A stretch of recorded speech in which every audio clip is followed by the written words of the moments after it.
नमस्कार, बहुत स्वागत है आपका भारत एक्सप्रेस। आप देख रहे हैं, आपके साथ मैं सोनिका सिंह। शुरुआत करते हैं बड़ी खबर के साथ, क्योंकि मिडिल ईस्ट में लगातार तनाव बढ़ चुका है। ईरान इजराइल के बीच का जो सीमा विवाद है वो आगे बढ़ चुका है, युद्ध में तब्दील हो गया है। दोनों देशों पर एक दूसरे पर हमले लगातार हो रहे हैं और इन सब के बीच खबर सामने आई है, इजराइल के हमले में खामनेई की मौत हो चुकी है। ईरान के सुप्रीम लीडर आयतुल्लाह खामनेई की मौत की जानकारी है। ईरानी मीडिया ने खुद खामनेई की मौत की पुष्टि कर दी है। खामनेई की मौत के बाद तेहरान में मातम है। ईरान में राजकीय शोक का ऐलान कर दिया गया। 40 दिन के राजकीय शोक का ऐलान किया गया है। बड़ी संख्या में सड़कों पे लोग उतरे हुए हैं, मातम पसरा हुआ है। जो खामनेई के समर्थक है वो रो रहे हैं, बिलख रहे हैं। खामनेई को लेकर लगातार प्रदर्शन वहां पे हो रहे हैं। इस हमले के विरोध में मातम का माहौल तेहरान में अब देखने को मिल रहा है। लोग सड़कों पे उतरे हुए हैं। ईरान ने बयान भी दे दिया है कि इसका बदला लिया जाएगा। 40 दिन के राजकीय शोक का ऐलान हो चुका है। लोग रोते बिलखते हुए नजर आ रहे हैं। जो समर्थक है ईरान के सुप्रीम लीडर के, जो समर्थक रहे खामनेई के, वो इस वक्त रो रहे हैं। आईआरजीसी का बयान है कि बदला लिया जाएगा, हमला और तेज कर दिया जाएगा।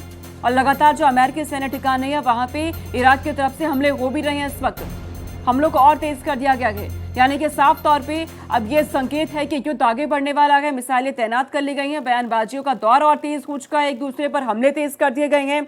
और यहां से ये साफ हो रहा है कि ये टकराव अब सिर्फ और सिर्फ सीमा विवाद का नहीं रह गया है, बल्कि शक्ति, सुरक्षा, रणनीति की सीधी भिड़ंत है। ये 10 तस्वीरें आपके टीवी स्क्रीन पर, ये अलग अलग तस्वीरें हैं ईरान के 10 अलग अलग शहरों पे जहां पे हमला हुआ है। तस्वीर, पहली तस्वीर, दूसरी, तीसरी आपको नजर आ रही है, चौथी, पांचवी तस्वीर है ये, छठी, सातवीं, आठवीं, नौवीं और 10वीं तस्वीर आप देख रहे हैं। एक करके अलग अलग शहरों पर लगातार हमले किए गए। इजराइल और अमेरिका की तरफ से ज्वाइंट ऑपरेशन किया गया और इसी हमले के दौरान ही ईरान के सुप्रीम लीडर खामनेई की मौत हो जाती है। जिस तरीके के ये हमले हुए, अलग अलग तस्वीरें लगातार देखने को मिल रही हैं। इस हमले के दौरान किस तरह से अलग अलग शहरों को नुकसान पहुंचा गए, कई बड़े हमले किए गए और इसी हमले में ये मौत की जानकारी सामने आई। इजराइल, अमेरिका ने ईरान के 10 बड़े शहरों पे सीधे हमले किए हैं। इनमें अबिद शामिल है, तेहरान इसमें शामिल है, खुर्माबाद इसमें शामिल है, जहां जहां यह हमला होता है, बुशेर है, बंदर अब्बास इसमें शामिल है। तो अलग अलग तस्वीरें हैं ये, और इन्हीं हमलों के दौरान ही खामनेई की मौत की जानकारी सामने आती है, मौत हो जाती है। और इसका असर अब साफ तौर पे कहा जा रहा है कि वैश्विक स्तर पे होने वाला है। इन तस्वीरों को हम देख के ये समझ पा रहे हैं आदित्य कि किस तरीके से ये हमला बहुत बेहद ही ज्यादा खतरनाक। और यहाँ पर बात अब सिर्फ दो देशों के बीच के तनाव की नहीं रह गई आदित्य, दोनों देशों के बीच जो भिड़ंत अब देखने को मिल रही है वो कहीं ना कहीं अपने अपने वर्चस्व की और अब बदला लेने की है। बिल्कुल सोनका, देखिए, जो ये अटैक किया गया है बहुत ही प्लानिंग के तहत किया गया है। जैसे ही इजराइल को, अमेरिका को इस बात की जानकारी मिलती है कि खामनेई अपने टॉप लीडर्स के साथ में मीटिंग कर रहे हैं, वैसे ही वहाँ पर अटैक होता है। 30 बम एक साथ गिराए जाते हैं और जिसमें खामनेई की मौत हो जाती है। खामनेई ही नहीं बल्कि उनके दामाद, बेटी, बहू और नाती पोतों की भी मौत होती है। इसके अलावा टॉप लीडर्स जिसमें खुफिया प्रमुख हैं वो भी मारे जाते हैं, सेना के जो चीफ हैं वो भी मारे जाते हैं। तो इस तरह से जो फर्स्ट लेयर ईरान की थी, वो जो नेतृत्व कर रही थी, जो निर्णय ले रही थी, उन सभी को मार दिया जाता है एक ही अटैक में, सीधे सीधे। इसके बाद अमेरिका और इजराइल ये समझ रहे हैं कि अब बहुत कुछ आसान है। ट्रंप बयान दे रहे हैं कि अब उन्हें मालूम है कि अब कौन शासन संभालेगा ईरान में, लेकिन ये सब बहुत आसान नहीं है सोनका। वहाँ पर दूसरी टीम तैयार हो गई है और इसके बाद फर्स्ट लेयर के खत्म होने के बाद सेकेंड लेयर जो है लीडरशिप की, उसने कमान संभाली हुई है। और उसके बाद से इजराइल में हाई अलर्ट किया गया है और पूरे इजराइल को इस बात के लिए अलर्ट किया गया है कि हैवी मिसाइल अटैक हो सकते हैं। जो बैलिस्टिक मिसाइल में जिसमें बहुत ही स्ट्रांग है ईरान, वो अटैक पूरे इजराइल में एक साथ हो सकते हैं। इसके अलावा पूरे जो मिलिट्री बेस हैं अमेरिका के, उन पर भी एक साथ अटैक किया जा सकता है। इन सब चीज़ों को देखते हुए फिलहाल इजराइल और अमेरिका अपने बचाव में किस तरह से सेफ साइड रखा जाए, किस तरह से इन मिसाइल से अटैक को हवा में ही मार गिराया जाए, इन सब तैयारियों में लगे हुए, ना कि और ज़्यादा अटैक ईरान पर कर रहे हैं। तो अब ये जो युद्ध है ये ज़्यादा भयानक होने वाला है, ज़्यादा बड़ा होने वाला है और लंबा खींचने वाला है। जैसा कि अमेरिका और इजराइल सोच बैठे थे कि इसको सप्ताह भर में ख़त्म कर लेंगे या टॉप लीडरशिप को मारने के बाद वो बहुत जल्द जल्द वहां पर अपना कोई नुमाइंदा बैठा देंगे जो वहां पर शासन करेगा और अमेरिका के हिसाब से ईरान चलेगा। लेकिन ऐसा होता दिख नहीं रहा है। अब जब ऐसा होता नहीं दिख रहा तो तय बात है ईरान का जो सेकंड लेयर है, जो लीडरशिप अब संभालेंगे, वो भी बदला लेने की कोशिश करेंगे और बदला लेंगे ही, लेना भी चाहिए कि अगर किसी देश के आपके पास मैं लौट रही हूँ, बड़ी खबर सामने आ रही है। ईरान के नए सुप्रीम लीडर का ऐलान हो चुका है, जिसका जिक्र आदित्य लगातार कर रहे हैं। खामनेई के बेटे बन सकते हैं सुप्रीम लीडर। मुस्तफा खामनेई नए सुप्रीम लीडर अब हो सकते हैं। अगला उत्तराधिकारी कौन, इस पे लगातार चर्चा हो रही है और जो नाम निकल कर सामने आ रहा है वो खामनेई के बेटे का सामने आ रहा है कि खामनेई का बेटा सुप्रीम लीडर बन सकता है। मुस्तफा खामनेई नए सुप्रीम लीडर ईरान के अब बन सकते हैं, यानी कि जिस इस्लामिक शासन को खत्म करने की कोशिश अमेरिका की तरफ से आदित्य की जा रही है, वो इस्लामिक शासन एक व्यक्ति पे टिका हुआ नहीं है, एक सिस्टम है जो लगातार आगे बढ़ रहा है। अगला उत्तराधिकारी जिसका जिक्र आप लगातार कर रहे हैं, खामनेई के बेटे का नाम सामने भी आ रहा है और हो सकता है कि ये पूरी तरह से आधिकारिक तौर पर कुछ ही समय में इसका ऐलान भी कर दिया जाए। अब बिल्कुल सुनकर देखिए, मुस्तफा खामनेई का नाम भारत एक्सप्रेस ने अपने दर्शकों को सबसे पहले बताया, बहुत पहले बता दिया था। उस पर अब मोहर लगने जा रही है और ये मोहर लगते ही इतना तो साफ है कि ये जो युद्ध की कमान है वो अली खामनेई के बेटे मुस्तफा खामनेई को मिलेगी। तो तय बात है कि वो अपने बाप का बदला भी लेंगे, अपने पिता का बदला लेंगे और जब ये बदले की बात आएगी तो पूरे ईरान का बदला होगा ये। और उस पर जो अटैक होंगे वो मिसाइल अटैक, ईरान का सिस्टम, मिसाइल का सिस्टम बहुत मजबूत है और उसको खत्म करने के लिए इजराइल और अमेरिका लगातार कोशिश कर रहे थे, बातचीत से रास्ता निकालने की कोशिश कर रहे थे। लेकिन जिस पर साफ ईरान ने मना कर दिया था कि वो अपने किसी भी तरह से सुरक्षा और आत्मरक्षा से समझौता नहीं करेंगे। इसके अलावा यूरेनियम संवर्धन पर भी काम लगातार जारी था। इसी के विरोध में लगातार इजराइल और अमेरिका लगे हुए थे। उनका ये मानना था कि अगर ये परमाणु बम बना लेते हैं तो इससे खतरा इजराइल को है, कभी भी उन पर अटैक हो सकता है, तो उसको खत्म करना चाहिए। उसके खात्मे को लेकर के ये पूरा युद्ध इतना विकराल हो गया है।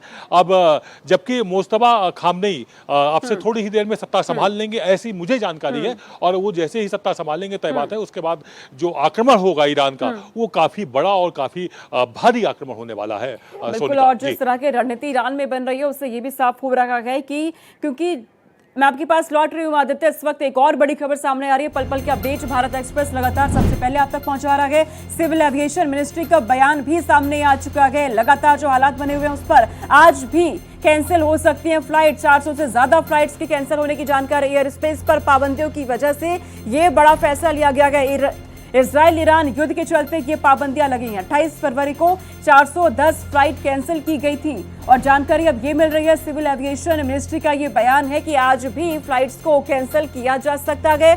साफ तौर पर सुरक्षा को देखते हुए एक बड़े फैसले लगातार लिए जा रहे हैं। नागरिकों की सुरक्षा क्योंकि सर्वोच्च प्राथमिकता रखी गई है। ऐसे में जो युद्ध छिड़ा हुआ है, ईरान इसराइल के बीच लगातार हमले हो रहे हैं, इस पर तमाम जो फ्लाइट्स है वो बीते दिन भी कैंसिल की गई और आज भी एयर इंडिया ने कई फ्लाइट्स अपनी कैंसिल कर दी है।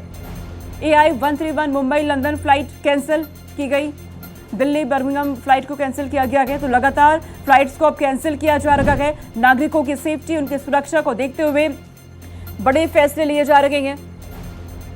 बीते दिन भी ये जानकारी सामने आई थी और आज एक बार फिर कई फ्लाइट्स को कैंसिल किया भी गया है और भी अभी हो सकते हैं, ये भी संभावनाएं पहले से बता दी गई हैं। ऐसे में तमाम जो लोग इस वक्त इस खबर को सुन रहे हैं, समझ रहे हैं, उनके लिए भी बेहद जरूरी है कि अगर आपकी फ्लाइट है, अगर घर से निकलने वाले हैं तो उनके लिए भी पहले से ये कह दिया गया है कि आपको सतर्क रहना होगा, सावधान रहना होगा, क्योंकि जिस तरह के हालात इस वक्त इजराइल ईरान में बने हुए हैं, जो हमले एक दूसरे पर हो रहे हैं, उसका सीधा असर व्यापक स्तर पर देखने को मिल रहा है। ऐसे में एयर स्पेस को बंद किया जा रहा है, फ्लाइट्स को कैंसिल कर दिया गया है। तनाव दोनों देशों के बीच लगातार क्योंकि अब बढ़ रहा है और सीधा असर इसका आम नागरिकों पर होता है। युद्ध की शुरुआत चाहे राजनीतिक तौर पर हो, लेकिन इन्हें भुगतना आम इंसानियत को पड़ता है और इसी को देखते हुए लगातार कई बड़े फैसले लिए जा रहे हैं। फ्लाइट्स को कैंसिल भी किया गया है। आज भी कई फ्लाइट्स कैंसिल होने वाली हैं, कई फ्लाइट्स को कैंसिल कर भी दिया गया है। आदित्य, लगातार कई बड़े फैसले लिए जा रहे हैं, फ्लाइट्स को कैंसिल किया जा रहा है। सोनका देखिए, मिनिस्ट्री ऑफ एविएशन ने एक कंट्रोल रूम बनाया हुआ है, चूंकि युद्ध के बादल हैं और युद्ध भयावह रूप ले रहा है, तो ऐसे में तय बात है कि इंटरनेशनल फ्लाइट्स जो भी मिडिल ईस्ट के रास्ते आसमान से निकलती है तो उसको कैंसिल करना ही मुनासिब है। और इसके तहत 2 मार्च तक फिलहाल सावधानी बरती जा रही है और फ्लाइट्स कैंसिल की गई हैं। और ज़्यादा अच्छे से निगरानी रखने के लिए, नए रूट्स तय करने के लिए एक आपात बैठक भी चल रही है एविएशन की, जिसमें यह तय होगा कि यदि इमरजेंसी में या किसी तरह की कोई फ्लाइट्स पकड़नी भी है, पैसेंजर्स को इंटरनेशनल फ्लाइट्स पकड़ के कहीं निकलना है, उनको पहुंचना है अपने दूसरे देश में, तो उसके लिए एक कंट्रोल रूम बनाया गया है मिनिस्ट्री ऑफ एविएशन की तरफ से। वहां पर तमाम तरह की जानकारियां दी जा रही हैं, वैकल्पिक व्यवस्थाओं को संभाला जा रहा है और हो सकता है कि कोई नए रूट को तय करे और उसके लिए तमाम कोशिशें होती हैं। उन कोशिशों में उन राष्ट्रों से बात करनी पड़ती है जहां से अभी तक हमारे फ्लाइट्स नहीं निकल रही थी, अब वहां से निकाली जाएंगी, तो तय बात है वो रूट लंबा हो तो किराए में भी अंतर आएगा। तो इन सब चीज़ों पर एक विचार विमर्श चल रहा है और उसके निर्णय उम्मीद है कि आज रात तक या कल तक ले लिए जाएंगे। नए रूट से फ्लाइटें शुरू की जाएंगी क्योंकि ये युद्ध फिलहाल समाप्त होता नहीं दिखाई दे रहा है। तो ऐसे में भारत की एविएशन मिनिस्ट्री ने अपना एक कंट्रोल रूम बनाया हुआ है और उस कंट्रोल रूम में जानकारी दी जा रही है। आपको बता दें सुनकर कि तमाम जो इंटरनेशनल फ्लाइट्स पकड़ने वाले पैसेंजर्स थे उनको रात अपनी एयरपोर्ट पर ही बितानी पड़ी है, फिर वो चाहे अमृतसर का एयरपोर्ट हो या फिर दिल्ली का एयरपोर्ट हो या मुंबई का एयरपोर्ट हो, उन्होंने रात वहीं बिताई है इस इंतजार में कि हो सकता है कोई नई फ्लाइट्स उनको मिले और वो अपने जगह जहां उनको जाना था वहां जा सकें। जी सोनका। और यही वजह है कि लगातार पहले से ही तमाम लोगों को सतर्क किया जा रहा है। इस बीच एक और बड़ी खबर है, America media wall street journal के हवाले से बड़ी खबर है। इजराइल और ईरान हमले से जुड़ी हुई एक और अपडेट ये सामने आ रही है। इस वक्त हमले में क्लाउड एआई का इस्तेमाल भी किया गया है। जिस तरह का हमला हुआ एंथ्रोपिक के लैंग्वेज मॉडल क्लाउड एआई का इस्तेमाल इसमें हुआ है। यूएस सेंट्रल और दूसरे मिलिट्री कमांड्स ने इस्तेमाल किया इसका। राष्ट्रपति ट्रंप और डिफेंस सेक्रेटरी ने ब्लैकलिस्ट किया था एंथ्रोपिक और उसके प्रोडक्ट्स को मिलिट्री के इस्तेमाल के लिए ब्लैक लिस्ट किया गया। अमेरिकी मीडिया वॉल स्ट्रीट जर्नल के हवाले से ये इस वक्त की बड़ी खबर सामने आ रही है। इजराइल और ईरान हमले के दौरान जिस तरह से हमला एक दूसरे पर हुआ है उसमें आदित्य है क्लाउड एआई का इस्तेमाल भी किया गया है, यानी कि एआई का इस्तेमाल भी हो रहा है इस हमले के दौरान ही। और बीबीसी रिपोर्ट के हवाले से एक और बड़ी जानकारी सामने आ रही है। सत्ता हस्तांतरण की तैयारी में ईरान लगातार बना हुआ है, चर्चाएं वहां तेज हो रही है। राष्ट्रपति न्यायपालिका प्रमुख के नेतृत्व में तैयारी वहां जोरों पर है। खामनेई के उत्तराधिकारी की नियुक्ति की तैयारी हो रही है। नाम की चर्चा लगातार बनी हुई है कि खामनेई का बेटा अगला उत्तराधिकारी होने वाला है और काफी हद तक संभावनाएं हैं कि बहुत जल्द इसका आधिकारिक तौर पे भी ऐलान कर दिया जाए, जिसकी चर्चा लगातार आदित्य हमारे साथ कर रहे हैं। तो आदित्य, हम यहाँ पे ईरान में अगला क्या कदम हो सकता है उसकी चर्चा तो कर ही ले, लेकिन एआई क्लाउड का इस्तेमाल इस हमले के दौरान किया गया है, ये भी जानकारी सामने अब आ रही है। अब देखिए, अब जो युद्ध है सोनका, ये तकनीकी के युद्ध हैं और ये अब वो पुरानी परंपरा नहीं रहेगी जो आज के 25-30 साल पहले थी। इसमें एआई क्लाउड का इस्तेमाल करके दुश्मनों को कंफ्यूज किया जाता है कि अगर वो किसी तरह का सटीक हमला करने की कोशिश करें तो उनको कंफ्यूज कैसे किया जाए, और जो इसका इस्तेमाल करते हैं वो सटीक हमला भी कर सकते हैं। तो इसमें भी इसी तरह की सामने देखने को मिला है कि एआई क्लाउड्स का इस्तेमाल किया हुआ है और उसकी बदौलत बिल्कुल सॉलिड और सटीक हमले इजराइल और अमेरिका के द्वारा किए गए और कहीं ना कहीं कंफ्यूज करने की कोशिश की गई है। ईरानी अटैक को इधर उधर टारगेट को अचीव ना कर पाए, इसकी भी कोशिश की गई है। तो इसमें अब जो आने वाला समय है या जो वर्तमान समय चल रहा है वो तकनीकी युद्ध का समय है, जिसमें जो ज्यादा टेक्नोलॉजी में स्ट्रांग होगा वो ज्यादा अच्छे टारगेट अचीव कर पाएगा सोनका। और अगर हम बात करें ईरान में अब नए शासन की या कौन सत्ता वहां संभालेगा, तो उसमें 2024 में अली खामनेई जो कि मारे गए हैं, उन्होंने अपने दूसरे बेटे को मुस्तफा खामनेई को उत्तराधिकारी घोषित कर दिया था। उसकी वजह थी, उन्हें अंदाजा था कि कभी भी किसी भी तरह से ईरान का टकराव अमेरिका या इजराइल से हो सकता है। इसके अलावा वो 85-86 साल के हो चुके थे और बीमार भी थे, तो ऐसे में शारीरिक रूप से भी कमजोर होने की वजह से उन्होंने अपने दूसरे बेटे को मुस्तफा खामनेई को अपना उत्तराधिकारी घोषित किया था।